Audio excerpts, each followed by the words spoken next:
Razgovarali smo i o ekonomskim posljedicama koronavirusa koje će sigurno biti velike. Kažu da će ovo biti najveća recesija od 1929. godine. Već je sada jasno da će rezanja, tako i u Hrvatskoj, koja naravno nije otok u cijeloj priči, biti potrebna u svim dijelovima.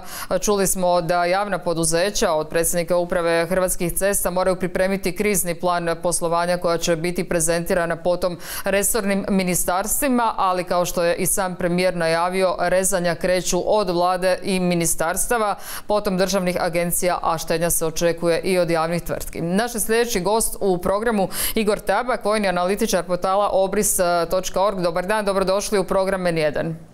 Poštovanje, drago mi je. Evo sada, gospodine Tabak, kad sam rekla i spomenula rezanja, s obzirom da je to uglavnom sektor koji pratite, sigurno će najveći gubitnik u ovoj priči odmah na početku, to je bilo najavljeno, s tim se na neki način odmah i pomirio resorni ministar, to je Ministarstvo obrane. Pa da, znate, obrana je tradicionalno prva na takvom redu. Broj jedan, ljudi nemaju pravo sindikalnog organiziranja, time zapravo i pregovaračka pozicija im je puno slabija, a osim toga i kad ti rezovi stupe na snagu, ti ljudi nemaju pravo zapravo niti samostalnog izlaženja u javnost zbog stegovnih mjera i time onda je jednostavnije tu pritegnuti šaraf, da velimo. To je već tradicionalno, nažalost. Idemo sad od onog kapitalnog projekta. Evo, malo čas sam govorila o drugim kapitalnim projektima poput Pelješkog mosta dakle, vezano za cestovnu infrastrukturu. Što se tiče naše zračne infrastrukture, ali one vojne, nabavka zrakoplova definitivno otpada. Pa ona je odgođena najvjerojatnije do daljnjega i teško da će se u skorije vrijeme ponovno pokrenuti.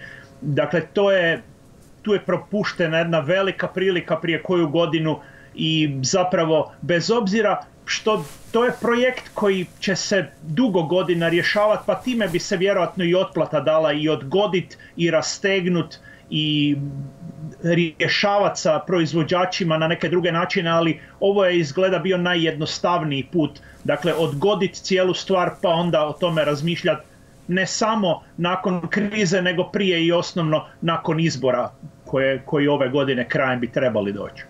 Da, nažalost, pretpostavljam da niko nije mogao to predvidjeti, pa ni ministar Krstičević kad je rekao da će za njegovog mandata zrakoplovi sigurno biti nabavljeni. To je govorio iz razloga što, dakle, resursi koje sada imamo su pri kraju. Što onda? Mi, dakle, imamo obvezu kao članica NATO-a štititi svoj zračni prostor do trenutka dok se ne donese odluka u NATO-u da nas kao članicu štite i druge članice. Međutim, naravno, ukoliko bude ugroza. Što se tu može napraviti sad? Dakle, ostali smo ni na čemu. Hrvatska je preuzela sama, znači, svoje neke obveze i tu bi trebalo ih izvršavati. Naravno, za to treba imati sredstva gdje se po pitanju čuvanja zračnog prostora otvara problem. To pitanje nije novo. Hrvatska je tu doduše u rijetkoj situaciji da praktički ukida postojeće zrakoplovstvo i traži od saveznika da ga na neki način nadomjeste. Ali to je stvar koju će trebati itekako još pregovarati. Bilo je, dakle, sporazuma sa Mađarskom koji može biti iskorišten u tu svrhu. Meni se činilo da, iako je ministarstvo do sad, dakle, u zadnjih godinu dana vehementno opovrgavalo da to ima veze, ali zapravo sporazum je iskoristiv.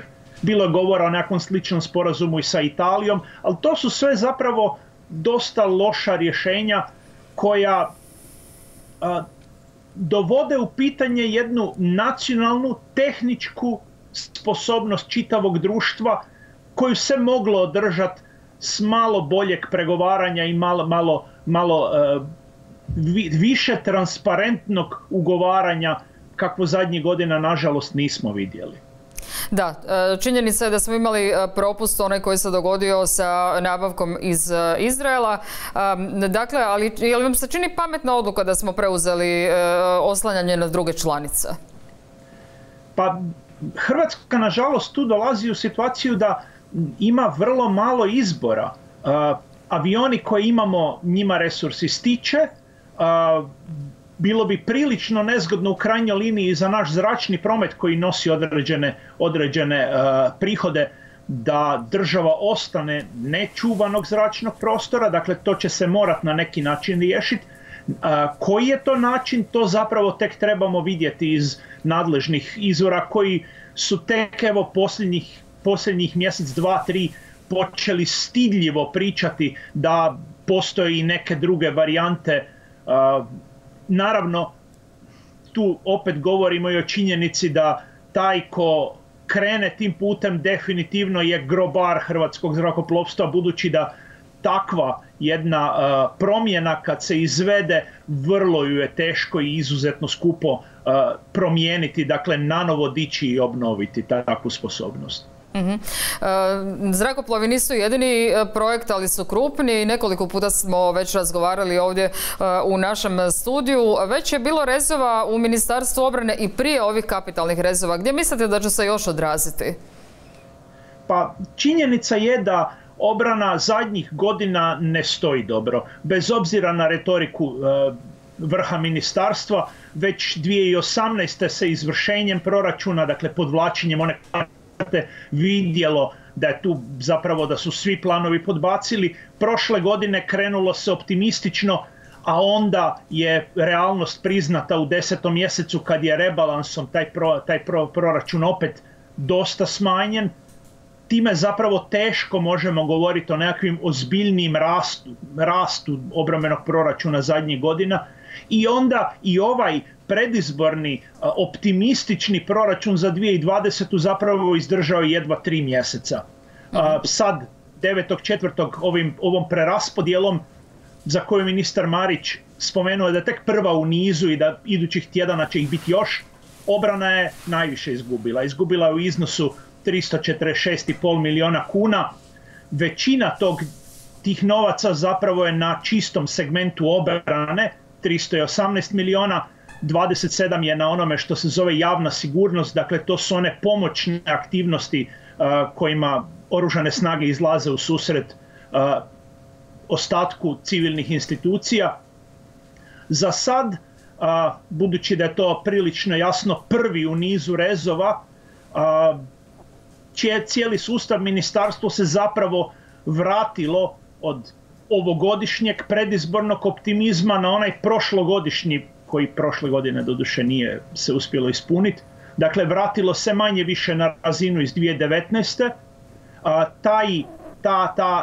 Te uštede su zapravo najavljene i prije nego što su bile dovršene detaljnije studije mogućih daljnjih rezova koje je ministar naložio, ako se ne varam, krajem ožujka. Dakle, tu će biti još prostora i dolazimo do te neugodne činjenice da je obrana s jedne strane za vladu najjednostavnija za rezanje, ali s druge strane da je to sektor koji vrlo često u svim krizama kod nas, pa i kad nije kriza, najteže raste, a najlakše bude rezan i čija zapravo time već i srednjoročna održivost je itekako u pitanju. Da, dobro ste sad spomenuli, vidjeli smo angažman kod posljednje krize, vojske posebno, dakle kod potresa u Zagrebu. Nije li to sad malo licemjerno? Dakle, stalno se zaziva pomoć Hrvatske vojske kad su takve situacije u pitanju, što na neki način i jest uloga vojske u takvim kriznim situacijama, a onda kad su ulaganja u pitanju, kao što ste i sami rekli, onda ih se prvo reše. Apsolutno, dakle, tu kapitalnog ulaganja u nekakvi ozbiljni oružni sustav zapravo nije bilo već odavna. Borbeni avion, evo vidjeli smo kako je prošao, što se mornarice tiče, jedva idu ovi mali brodovi za obalnu stražu, a i oni su u ovoj preraspodjeli zapravo smanjeni za preko 17%. Što je malo čudno jer ipak se radi o održavanju u krajnjoj liniji radnih mjesta u Splitskom brodogradilištu. Što se zrakoplovstva tiče, dakle tu se nabavljalo, da velim, otpisnu robu naših partnera, a nove robe, novih letjelica tek će biti za koju godinu i to stvarno na komad 1, 2, pa još 2 iz donacije. Dakle, to je jako, jako sitno. i time hrvatske oružane snage ostaju oslonjene dobrim dijelom na ratnu robu, na oružanje koje je još Jugoslavija kupovala. Dakle, to su sustavi koji su desetljećima eksploataciji, koji su prošli rat i gledati vojsku zapravo ne samo sad u potresu, nego zapravo u svim krizama prošlih godina, u snijegu, u poplavama, u svemu je problematično kad vidite da čitava osnovica tog sustava je zapravo upitna. Evo sad u ovim preraspodjelama na prvu loptu se krenulo rezati jako i obnovu komunikacijskih sustava, dakle ta jedna informatička osnovica oružanih snaga i ovako nije baš sjajna. Održavanje je također bilo među prvim stvarima na redu za škare. Bilo kakvi materijalni troškovi gdje uzmite u obzir da obrana je zapravo nakon onog ratnog snalaženja i postavljanja na noge na horuk, da velim, zapravo ostala dosta nestabilna. I to je jedan sustav koji za razliku od svih ostalih sam obavlja i svoje obrazovanje. Tu se recimo zadnjih godina dosta gradilo na vojnom učilištu. Bojim se da će sve ove dorade koje su tek planirane zapravo stati. Tu ima dosta problema, možda i više nego u ostalim segmentima naše države, ali preko njih se prolazi očekujući da vojska bude spremna zapravo na čisti entuzijazam bez obzira na konkretne novčane stvari. Evo još samo da se dotaknemo i naravno ni u ludilu manje bitnog sektora, to su ljudi. Ja bih rekla da je to čak prvi dio koji je i najvažniji. Što je sa ljudskim resursima u vojsci? Pretpostavljam da sada do daljnjeg, s obzirom da ne znam kako će se provoditi sva testiranja za dobrovoljno služenje vojnog roka, ali postojeće snage, što mislite da će se ovdje dogoditi? Može li se dogoditi urušavanje sustava u smislu ljudskih resursa? Pa čujte, s jedne strane prijam dakle, osoblja je odgođen. Odgođena je većina ovih neesencijalnih aktivnosti i to je dobro jer to smanjuje trošak. Hrvatska je krenula sad evo povlačiti i dio ljudi iz Afganistana. Ta misija će se vjerojatno okončati.